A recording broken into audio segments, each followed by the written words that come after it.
remove those limitations. Remove the limitations. Remove the restraints. And even if you got them, It's like Rock Lee when he fucking takes off this. take off the fucking take off the weights, man. Take off the weights. Stop taking shit so seriously. And be sincere in this life, man. Sincerity is where it's at. Sincerity is really where it's at. And fucking experience shit. Fucking experience and shit. Like, realize you're a free fucking human. You got your own thoughts. Make your own decisions, your own choices. 100%. Act intentionally. 100%. Act intentionally. And for God's sake, express yourself, man. Don't repress, express. Don't repress, express. 3, 2, 1, boom. Hello. Welcome again to another episode of the Jeoffrey Sarpong podcast. Today we're out here in one of my favorite places, Richmond Park.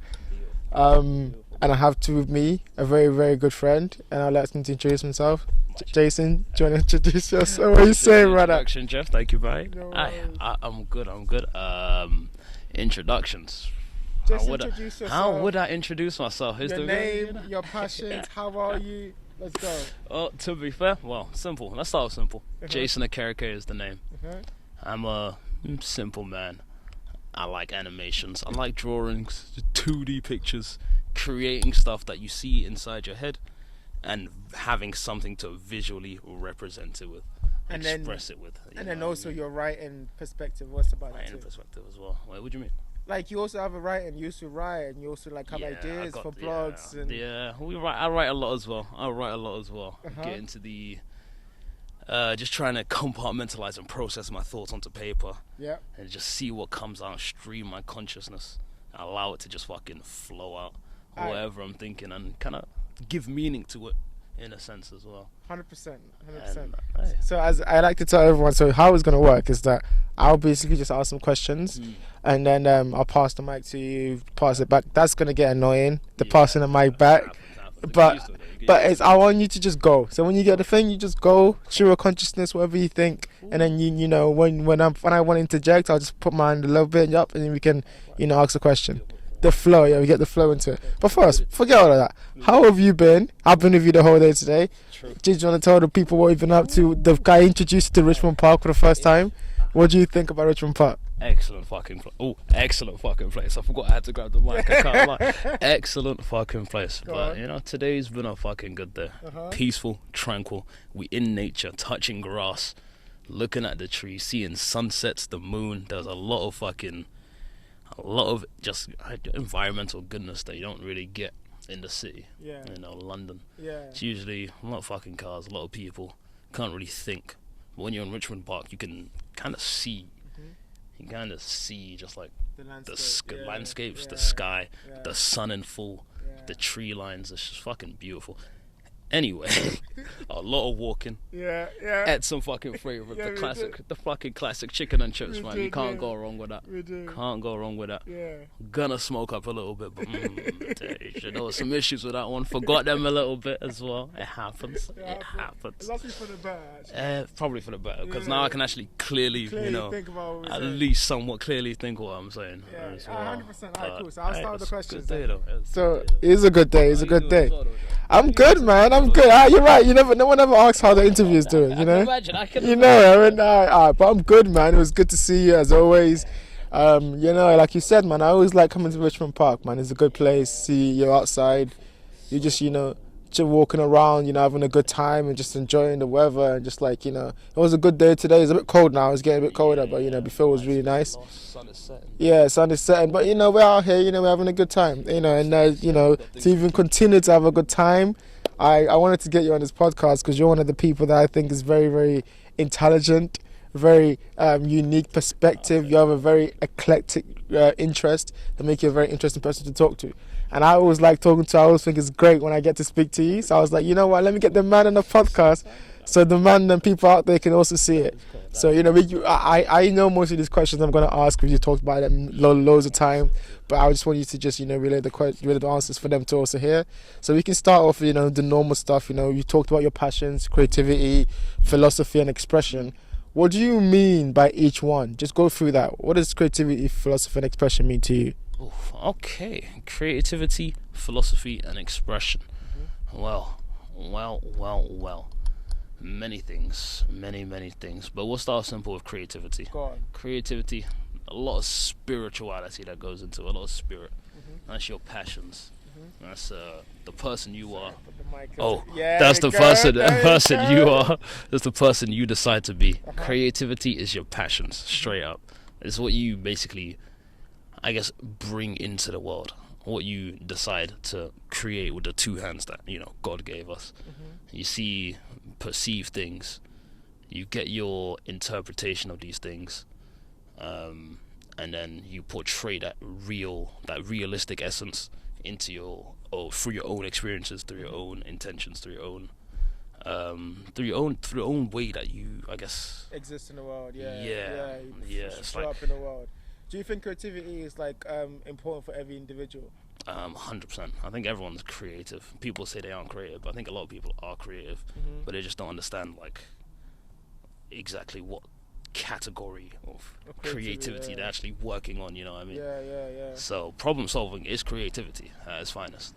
It's like you are trying to solve a problem, so you find a bunch of different ways to do so. Sometimes this way is not gonna work, so you gotta adapt it here. Do that, maybe go fucking halfway across the universe with this one, and then be like, okay, this is how we're gonna solve the issue. But at the end of the day, sorry, go on, finish. But in my opinion, I think creativity is I guess, your spiritual essence, and how you portray that, how you take that fucking energy and bring it into the world. That type of way. Alright, cool. I was just gonna go off that because I remember before you were telling me about this amazing thing you talked about when you were talking about alchemy, and you said just link that with creativity. You've explained it to me already, but go on, talk about alchemy and what you think about that and how it relates to creativity. Okay, alchemy and creativity. That's an interesting one, because usually when it comes to alchemy, you don't really get creative in a sense. It's more. You're trying to just observe, analyze, and understand creativity. But when it comes to creativity as well, you're doing the exact same things as alchemy. You're learning a skill, or say you wanted to be an animator. So you learn the skill, you strip it down to its base components, the basics, the fundamentals. You learn exactly what you need to do to kind of, get better. You take the steps, and as you start drawing, you gain more knowledge, more wisdom of how to apply that knowledge, which obviously deepens your understanding as well. But then that opens up, I did this wrong before for the last 2 years, and now I've got more knowledge on how to fix it. So the more knowledge doesn't only highlight the issues, but it gives you the power to actually change these issues as well. Speak on the relationship between knowledge and understanding. You talked about this before. Well, hold on. Go on. With the what do you call it? But with the alchemy, with that same process of where you're learning the basics and you're gaining knowledge, and then changing the things that you, I guess, didn't understand before into stuff that I guess you could present it better. It's the same process with the alchemy. There's a process, the albedo process. Woo! And this is some words that niggas never heard before, bro. Essentially. Say some words people never heard before. Hey, man, it's just a little bit of reason. Hey, they went to the citation, a little asterisk as well. Well, go on. The negrido. Negrido. Sounds like a drink, bro. It does, but that's essentially, in its entirety, it's like the dark, the all the bad, gunky stuff, the underlying, the shadow, the impurities, the filth that lies in everyone. But the whole point of it is to bring it to the surface. The whole point of it is to bring it to the surface. You see those, I guess, bad stuff, they come up to the surface, and now you have the opportunity to get into the albedo phase, where you purify all of that bad stuff. What does that look like? Sorry to interrupt. What does that look like practically? The purification process. How does that look like when you're going from that to that? Well, so first, yes. Okay, start from the beginning. How would you identify the negative parts? You're talking about the negative, the darkness. The insecurities, anxieties, how do you the identify neuroses. that within yourself, you think? No, not specifically you, but for people at home. How would they identify that? I say you would identify that in little hesitations and what you want to do, limiting beliefs, that type of deal, neuroses, lack of energy, lack of mental clarity. That's all like the bad stuff. You don't really you want to have a clear mind, I imagine. You want to have a pure mind so you can actually achieve the things that you want to achieve when you want to achieve them. And in my opinion, that shouldn't be an issue. If you want something, you should be able to just go out and get it. As simple as. There shouldn't be any reason why you shouldn't. And those insecurities, anxieties, fucking neuroses, they all come to stop you from doing what you're fucking doing. So I 100% agree. It's like you can't avoid them as well. Everyone has them, but you have to bring them out into the surface. You have to see them for what they are and accept them for what they are before you can ever have a chance of like purifying yourself to actually get to that point where you can actually achieve your goals. 100%. When you need to. 100%. I think just to speak on it myself, I think we've spoke about this before. When you mentioned the alchemy stuff, it kind of hit me because I was like, oh, I've done that before. The process of understanding your neurosis, understanding your negativity, and then trying to channel that into positivity by only coming up against it through like action. You know, so you go up against your doubts, feel like, okay, I'm actually going to do this thing, get actual feedback from it, and that feedback is now the goal that I actually wanted. So I'm taking this negativity to turn it into good stuff. Transmutation at its finest. Transmutation at its finest. Transmutation. Okay, well, if we speak on the, I guess, material aspect of alchemy, the whole goal is to turn lead into gold. You know, get that really low quality material and then turn it into a high quality material without, like, I guess that's the whole transmutation process. But spiritually, I think that's talking about your mentality, the way you operate, your attitude, your behaviors. That's the material that you're trying to change into that gold. That's what the whole aspect is, like a allegory essentially. So you're not trying to obviously change fucking lead into gold. Might be possible, who fucking knows, to be honest. But at the end of the day, I think you have this, I guess, material within yourself, this, I guess, spiritual constitution. It's obviously of one level, or one type, I guess it's of one certain quality. And you're trying to improve that day by day 100%. into the quality that you desire, you know what I mean? 100%. But okay, cool, so we're back. Sorry about that, guys. There was a bit of darkness and I tried to change it with lighting, but you know, mine's not like a professional videographer or anything like that. So now we just got a light just like pinging into our eyes. We just got to firm it. It is what it is. It is what it is. But I don't want to lose track of the flow that we had, you know, and you know, to be taking that, you know, the aspect of flow, you know, to, you know, segue into what we were just talking about, which is something that I wanted to talk about, which is animation. Talk to me about animation now. How do you think animation relates to creativity, or how do you think it relates to life? So, we had creativity. Yes. And now we get into, I guess, philosophy and expression at the same time as well when it comes to animation. Because animation, you have the potential. You start off with a blank canvas. The only thing that I guess is stopping, there's nothing stopping you from creating whatever you want aside from technical ability, technical skill. So that's why I like animation quite a lot, because you can pretty much just create your own universe straight up, your entire world full of different characters, and have them move and operate in that world just based off your study of life. Based off your study of life, how you perceive reality, you can express that through an animation and portray the exact emotions that you're trying to portray, the exact kind of I guess feeling and atmosphere that you want to convey to the audience, I guess, with animation. So you're literally taking that real life and you're kind of redoing that in animation form. Yes. But you have to break it down to first principles to even understand how to do that, right? Exactly. You gotta break it down into the base. Like, you gotta know what you're doing. You gotta know the foundations. Like what? What kind of stuff do you have to know? You gotta, for this analogy, you gotta learn the rules of the game before you can start manipulating the rules of the game. You know what I mean? So you need to learn the foundations before you can start moving on to where these other advanced techniques are actually built upon. You know what I mean? Is it like the foundation of movement? Is that what you gotta learn, or is it like the foundation of just how people react to different stimuli or something like that? What kind of foundations are we talking? I would say. What did you learn? What did you have to learn when you decided animation? So obviously you got to start with drawing. Okay. Learn how to draw. Fucking the geometry, the different shapes. When you start drawing, you learn that like geometry plays a big factor in expression of your characters, your scene. There's a thing called shape language, which is the quality of your lines, the sharpness of your lines, the softness, the how rounded, how edged the lines are.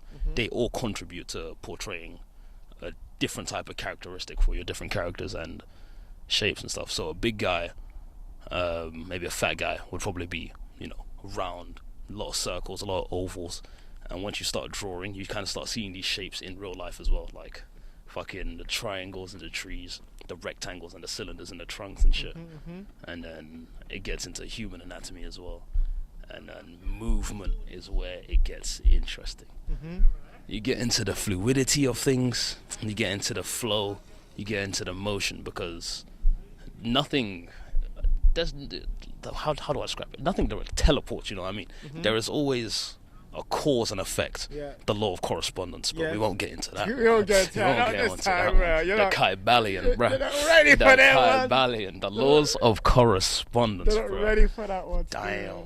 But go on, talk Either to me way. about, talk to me about movement then. Loads of movement. So every movement is preceded by like an anticipation for said movement. Nothing just starts from 0 to 60, we're not cars. There's always a build up. There's an acceleration that needs to occur before you make a movement. There's like that ease in, when you go for a punch, you don't necessarily, you can snap, but even from that, it starts with the shoulder. It starts with the shoulder. It starts with the back. It starts with the feet. All of your body is moving to just throw that one punch. And there's like a whole, concert going on when it comes to movement. And as an anime, you have to understand the whole process in order to make it as close to realism as possible. Not exactly the whole process, but you got to understand, the laws of the principles of animation. There's like 12 principles of animation. Cannot remember them off the top of my head, but there's 12. That's a lot. It goes into things like ease in, ease out, squash, stretch, anticipation, exaggeration as well. All of these movements, they portray character. They portray a person's personality. How they express themselves in this world. It's I got a question on that. I love that. I love that you went on that. That's crazy. Like, just animation is such an interesting topic to me.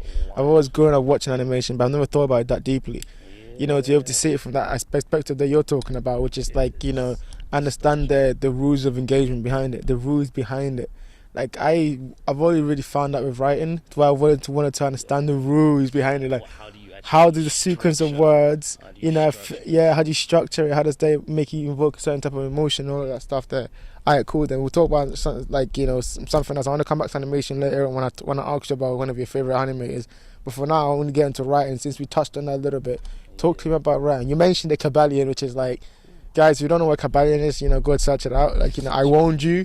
You're gonna be like in a different level of consciousness. But talk to me about your love of writing and just love of reading and all of that. Like, what your journey there was like, and how that links to what we talked about before with animation and creativity. I see.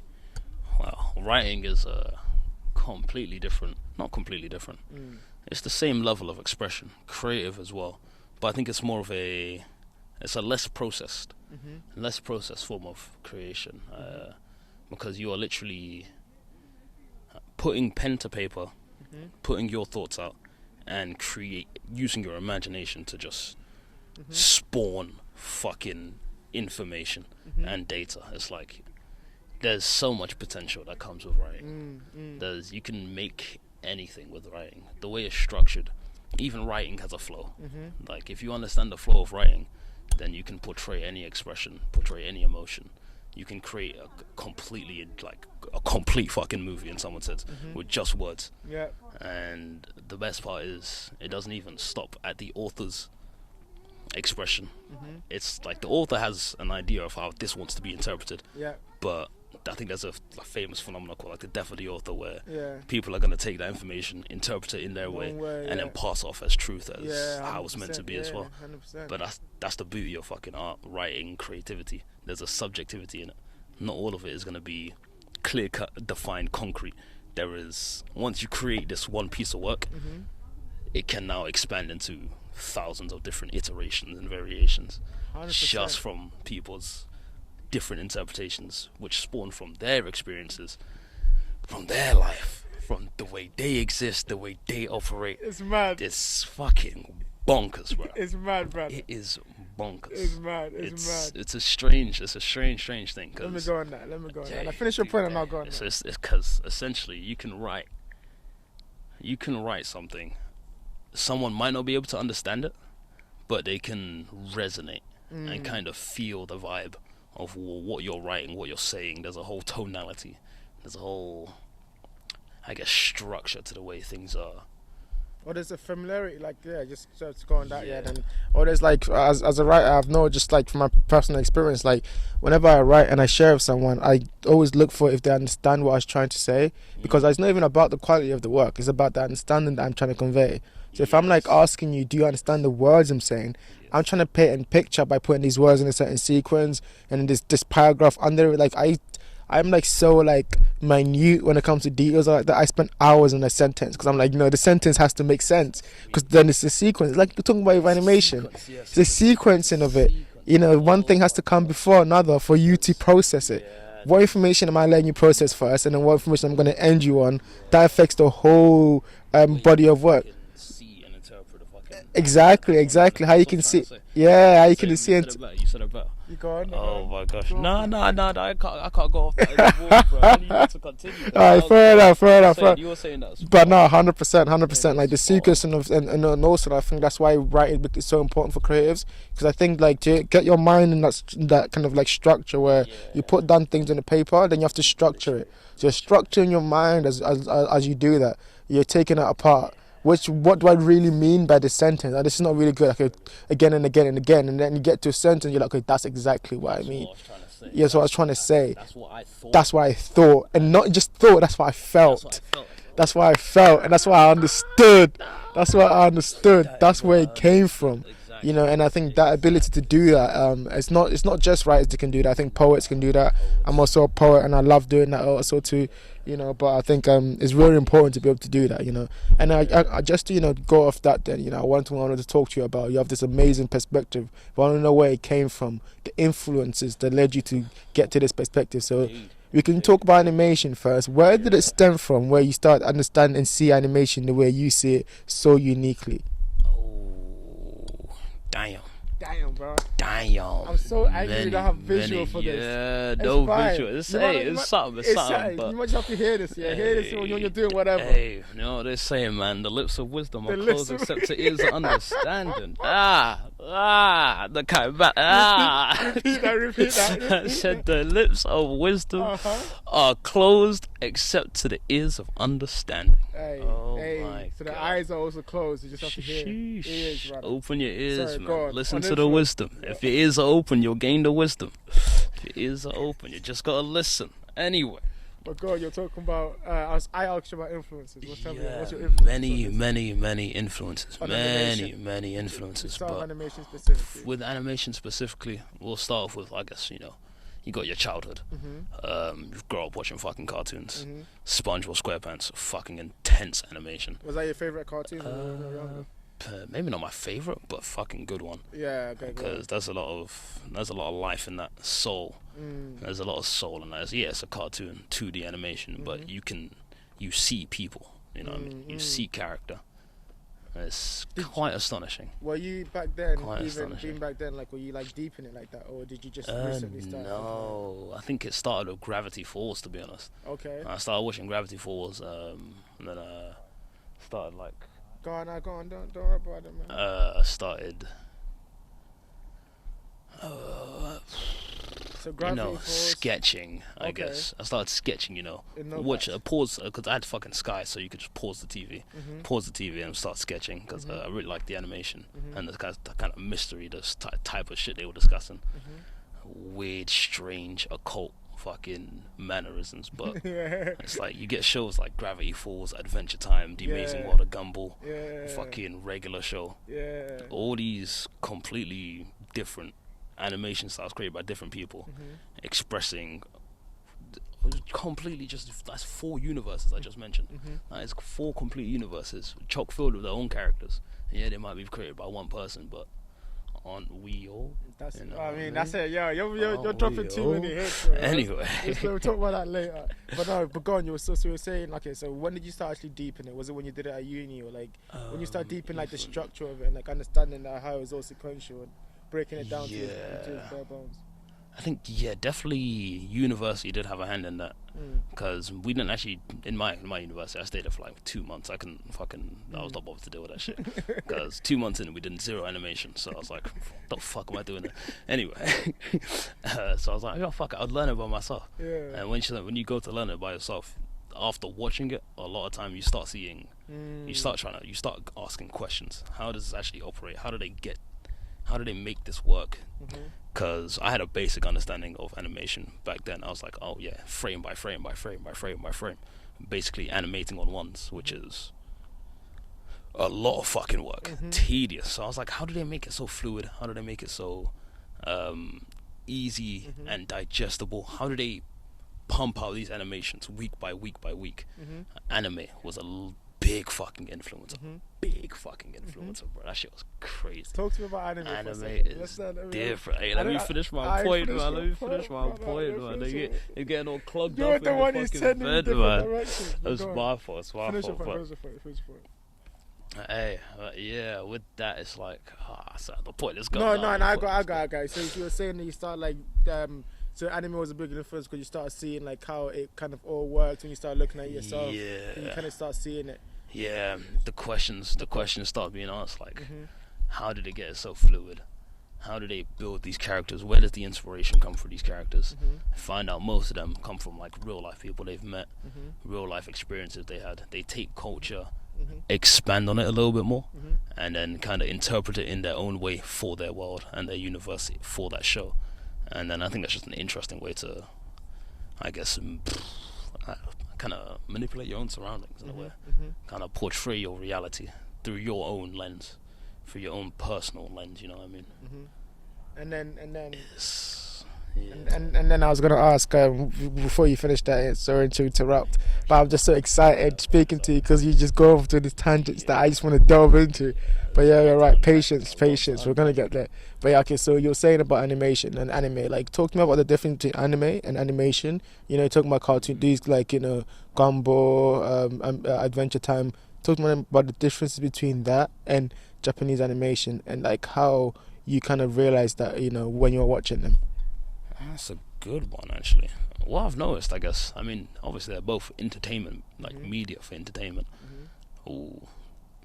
Sorry, just side note, we'll get back to this later. Animation is the ultimate medium because it transcends mediums. But anyway. You can't just say that, bro. You can't just say anyway. that. We'll allow that to slide. I'll make a note of that. Go on. Animation, just Western. Anime and animation. Yeah. Animation, obviously they're both forms of entertainment. Different medias, but they got different audiences as well. Culture, heritage. And I think Western animation is mainly for, not kids, but fun. It's trying to be creative, delve deep into, I guess, jokes, humor, subconscious. It's not really personal. It's more like experiential in a weird way. It's like you follow people through their, I guess, day-to-day activities and their basic jobs, and they're just making fucking jokes about it. They're the whole fucking movement, and that's when you get into the exaggeration, because you make simple shit really fucking convoluted and exaggerated, and that's when it becomes like fucking hilarious. That's when it becomes like you see the potential. It's like, oh damn, this man kicked the ball. Cool. That's like you can make that a 2-second fucking clip. Yeah, man kicks the ball, or you could go for. That's probably what you would see in like maybe some animation in Western, because it's fun. They're just trying to kick a ball. But in anime, they kicks it they over his head. supercharge that shit. They supercharge. They want you to feel every ounce of that ball. They want you to be the ball being kicked and feed it. That's the thing. 100%. Fucking Inazuma 11 Galactic Football. Those fucking shows are remember them shows good. are banging, bro. Okay, what's the new one that come out? Blue Lock? Yeah, bro, I can't even see. I can't even see the cameraman too. See myself, bro. Just two dark niggas in a dark environment. What? Going off that, then I know you've talked about the differences between Western animation and like anime, and just saying. Question I wanted to ask you is that what's your top 3 anime? Yeah, go off that, and why do you think those anime in that order? Why do you put them in that order, and why they're your favorite from an animator's perspective? From an animator's perspective, what's your top 3 anime and why? Anime's was like a top 3 anime. I'll give one shout out to Space Dandy. Ooh, that's a shout out. Fucking nuts, fucking anime, bro. It's like a space epic. Imagine Cowboy. I had a fucking reference to this. Cowboy Bebop mixed with something else. But basically, space animation. Dude is just going about. He's a bounty hunter, and his animation is wonderful. The characters are great.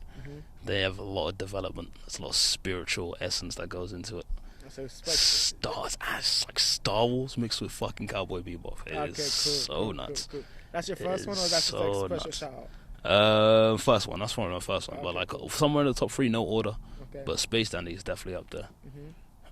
From an animated perspective. So Ghibli, them like the movies they have. I mean, I know Ghibli's good. Ghibli's good. Maybe at one of the big 3. Fucking, Go on. what you call it? Mob Psycho.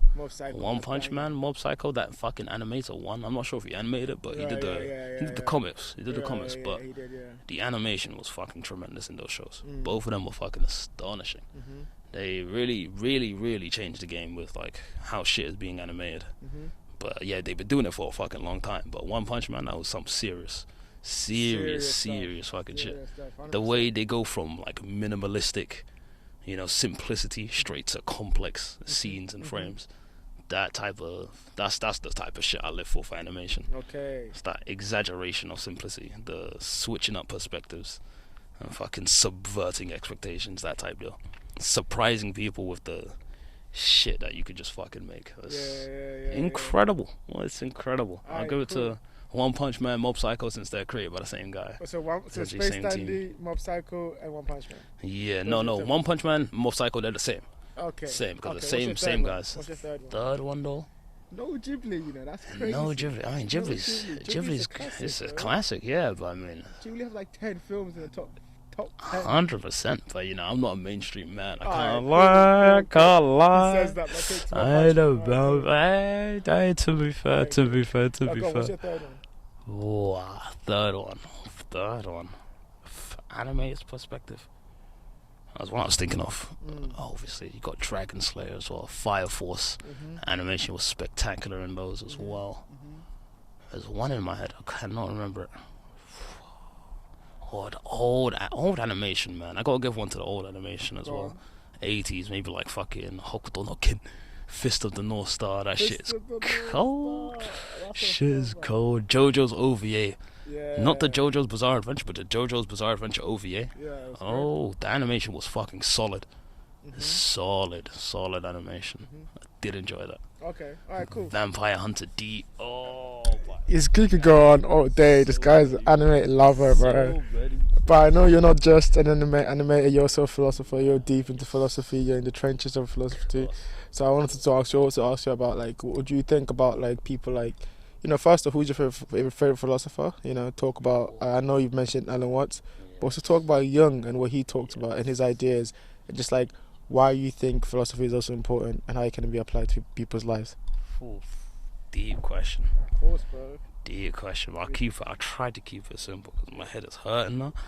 But damn, philosophy. Wow. Philosophy, I mean, break it down. It's the study of life. Go on. Study of life. Everyone's living a different fucking life, you know what I mean? So philosophy does apply to everyone in just vastly different ways, which are obviously personal to the person that is studying their life. But the way I see it, it's kind of like a analysis of who you are how you act, what your attitudes are, your behavior, the way you operate in this world is your philosophy, your lifestyle. You know what I mean? The culture you're trying to create, that is your philosophy. And I think everyone should have a fucking philosophy, because not like a moral code to live by, but a set of, fucking values and ethics that you're actually gonna stick to, What is your philosophy in one line, if you have to say? Foundational. My philosophy, straight up foundational. You're gonna have to explain that one still, brother. I'm a some people say they're a fundamentalist, I'm a foundationalist. What's the difference? I don't think there is a difference, to be honest. I don't think there is a difference, to be honest. Because you learn the fundamentals, that's just the basic aspects. Right. But the foundations is where everything is built upon, bro. So you're looking if for your those. Foundations are shaky, your castle will fall. It's as simple as that. Yeah, sandcastles and that, yeah. Build, in my opinion, focus on the foundations until they are fucking obsidian. Oof. And then build everything on top of that. And then, that's mad still. then even if you fail, you fall back on some of the strongest foundations, and you can just rebuild that shit like 100%, light work. 100%. Light work is there's Right. basics, man. I got a question on that. Fundamentalist. Man. It's basically the same question I asked before. Then it's just about, like, you mentioned foundational, and you mentioned all these people. Who are the people that you used to build your foundation? So talk about. I know you've mentioned Alan Watts. Are there any others that you used to build your own foundation? There's like at least 70 motherfuckers I can think of right now, and that's not even exaggeration. But because there's not just because they're not all philosophers as well. Okay. These are people I've met in my life as well that inspire. Fair enough. Fucking Yeah. But speak on Alan Watts. I know that's your big influence of you. So I'll give 3. Alan Watts, dope fucking philosopher. He's kind of what I would I think how people should really see and view philosophy, religion, doctrines. He basically goes through. He takes interest in like a bunch of different religions, philosophies, and different doctrines. He's become like, he was secular as well. He made his way up in the church, became a priest, maybe, I can't remember, not too sure, bishop or some kind. So he knows the religion side of things. It didn't work for him, so he kind of like split, basically. Yeah, kind of went out and on a search to seek his own truth, find his own truth.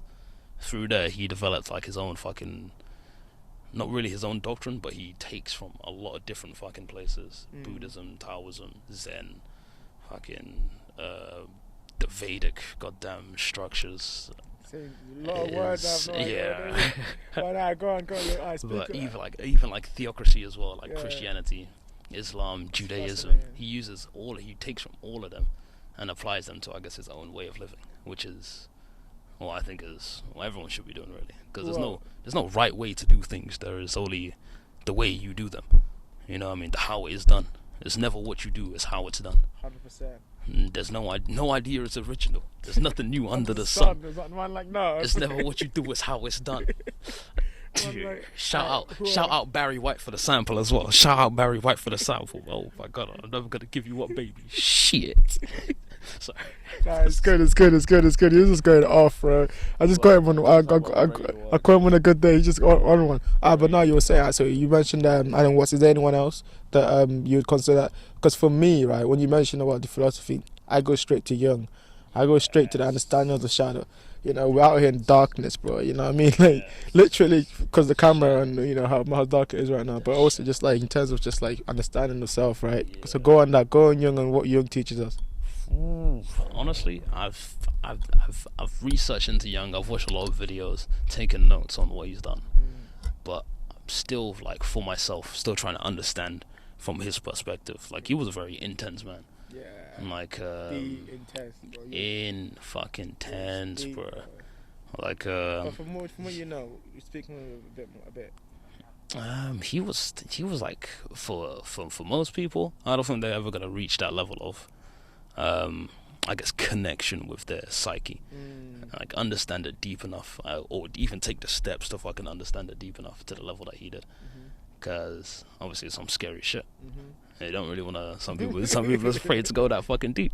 So he was seeing like he really talked about this concept of active imagination, which is how he was like a gateway to talk to different like entities in his brain. Yeah, he would. Maybe they're subconscious entities taking form through your conscious, like a mix, like a blend in between your conscious and subconscious. It kind of forms this own entity that you see in your mind, kind of like on that you can interact with, ask questions, gain insight from. It's that type of shit. About your own psyche, getting insight about your own psyche. Some would say it's your own psyche. Is it your own psyche? You never know. Yeah. This world is crazy. There's a lot of things we just don't know. Okay. But in terms of Young, no, he saw a lot of crazy shit. And he had to explain it in one way, so he used science, he used life, his philosophy, and through that we got a monumental amount of information about how we operate mentally and as humans, how we behave. He gets into the animus and the anima, the ego, the super ego. So as a genius, he goes into the shadow self as well. It's not all happy. It's not all fun and games. It's not like, life has no meaning, like fucking Nietzsche. It's like, bro, this man is like, I've seen God, my nigga. I've seen God. I don't need to believe, brother. This man was on a different level. He was on a different level of spirituality, man. He went beyond philosophy, just went straight into the fucking... I don't know how to pronounce it. Spiritual office. Yeah, you tried to pronounce it earlier. I tried to pronounce it earlier. You tried to pronounce the word earlier. Spiritual philosophy. Yeah, study of spirit. Yeah. But yeah, bro, I'm trying to keep us afloat because I know the audience is just getting deep, learning about Jung and all of that. But there was one thing that I remember you told me, and I want you to just go a bit on. So, what is the basic instructions before leaving Earth? The basic instructions before leaving Earth. What does that kind of stand for? Bible. Yeah. The Bible. Yeah. Crazy. Speak on that. Hey, to be honest, there's a lot of there's a thing called universal law, that like the natural order of like the natural law of things. In my opinion, I still got to do a lot of fucking processing of this whole information. But the way I see it, it's like the Bible's a basic guide. It's a basic guide which kind of teaches you what you need to do in this life, essentially, before death, obviously. But in a deeper way, I feel it's like a foundation. Like you can build upon the information that the Bible gives you and see what the symbols, the allegories, the fucking messages are kind of trying to actually transcribe in reality. You mix that in with more knowledge, more history, then you start learning a lot fucking more about what the Bible's really trying to say. It's kind of crazy. 100%. And then you can get that advanced instructions before leaving Earth. If you so choose to, if you don't limit yourself between, I guess, religions and the theologies and doctrines and shit. I think it's very important to expand that and not just look at one source for truth and wisdom, but look at all of them, find the commonalities, and then those commonalities will probably be more accurate to the truth, in my opinion. 100%. I think that's just how I've also approached life. I think I was always skeptical of doctrines, skeptical of people telling me what to believe. I was like, nah, bro, why are you telling me this? Like, you're sitting me down in Sunday school, telling me all of this. What's the other side, Token. And then, so I wanted to experience and I wanted to understand. And I think it's best when you understand and you come back to it. Because, I did definitely stray away from the basic instructions before leaving Earth. But then I think also nowadays I'm more curious about, like, what is it trying to say. And I think that, exactly. I think that's a more of a proper, exactly. Yeah, that's crazy. You're on a crazy journey, brother. So I wish you all the best. And wherever you find out there, you gotta bring it back. Alright, cool. But like, it's getting super dark, and we've gone a bit. So we're not gonna get further questions, but there's a couple of questions I wanted to end with. We haven't even done it. This is like a little warm up thing. It's a little warm up thing. But like, so one of the questions I like to ask everyone before, and especially I want to ask you, is that what do you think the meaning of life is? You know, it's a question that maybe it doesn't have an answer, but I want to know your perspective. So what do you think? What do you think that the meaning of life is? Well, there's a simple answer is to experience. Go on. To experience, you know, fucking not go anywhere, but like do things that you want to do, experience things that you want to experience, open yourself up to new experiences and opportunities that might, you know, come by. Because not why not, but like in a sense, there's nothing else to do except experience. You know what I mean? And like every waking moment is just an experience. You breathe. This happens. These people do that. It's like a lot of causes, a lot of effects, and you know the way I see it is the universe kind of looking in on itself, trying to experience self. So to experience. Literally, just go out there and experience. Do new things. Don't be afraid to fucking experience as well. And that's the worst part. That's where neuroses come from. And so, sorry, I know I asked you about, you know, if you fear death, you know, and that question there. So go on, yeah, just you're saying no, but yeah, finish up. Not necessarily, because I read about this concept all today about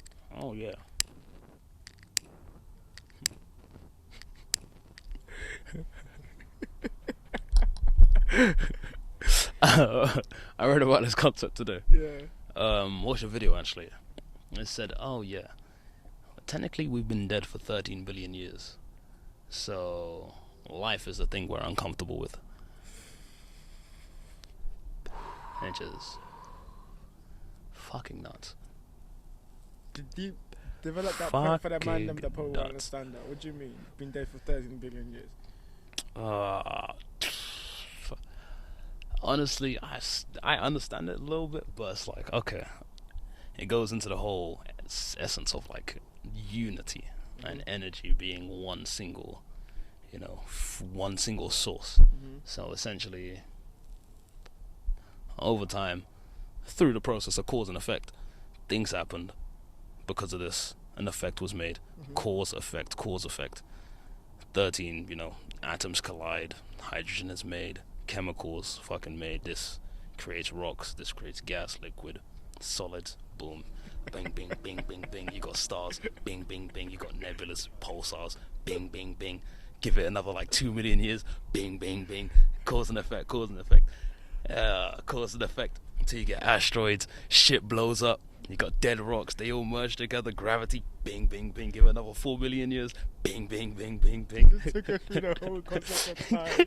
That is crazy. Fucking, you got Earth somehow, we get the solar system, Milky Way, galaxies are built over time, bing, bing, bing, bing, bing.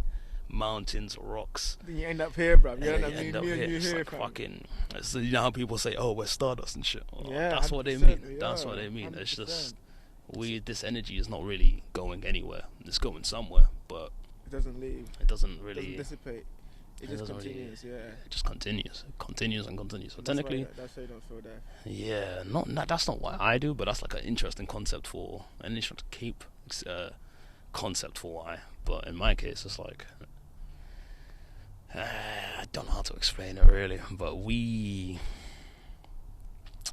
don't think there's much to fear.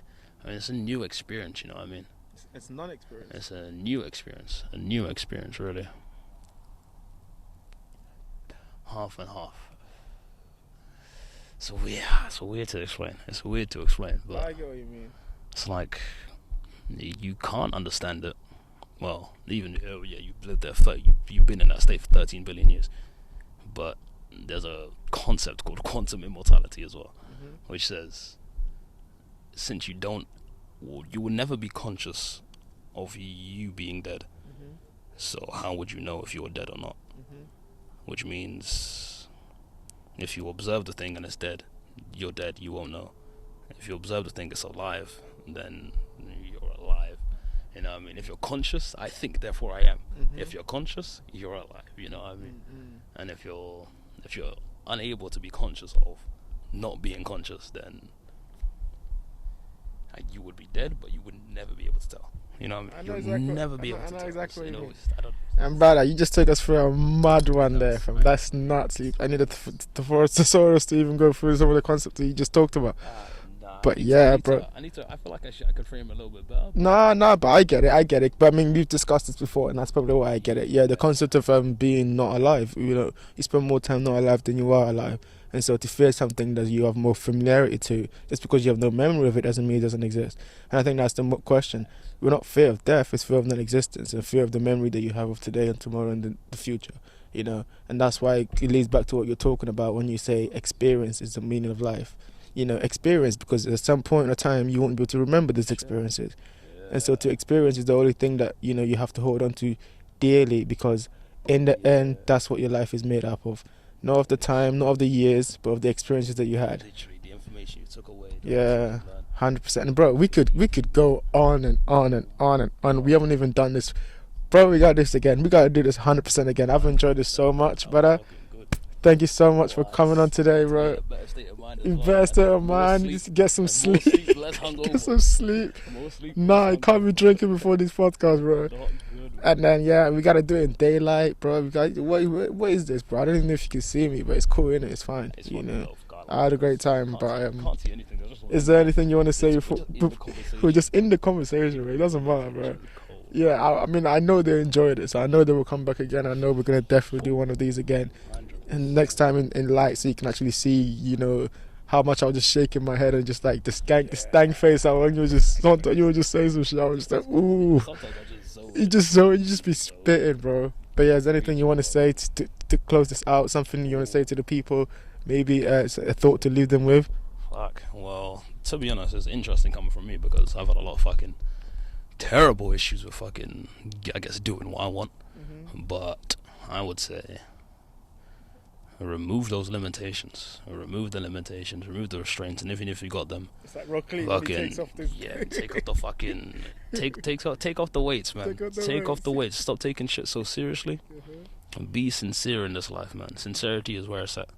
Sincerity is really where it's at. And fucking experience shit. Fucking experience and shit. Like, realize you're a free fucking human. You got your own thoughts. Make your own decisions, your own choices. 100%. Act intentionally. 100%. Act intentionally. And for God's sake, express yourself, man. Don't repress, express. Don't repress, express. That's amazing. That's amazing. I'm going to have that as a title for one of the clips. I'm going to put don't repress, express, brother. So thank you so much for coming today again, brother. Come on, bro. You know, this is our own version of the basic instruction before leaving Earth. Thank you so much, guys. Have a lovely one. Peace.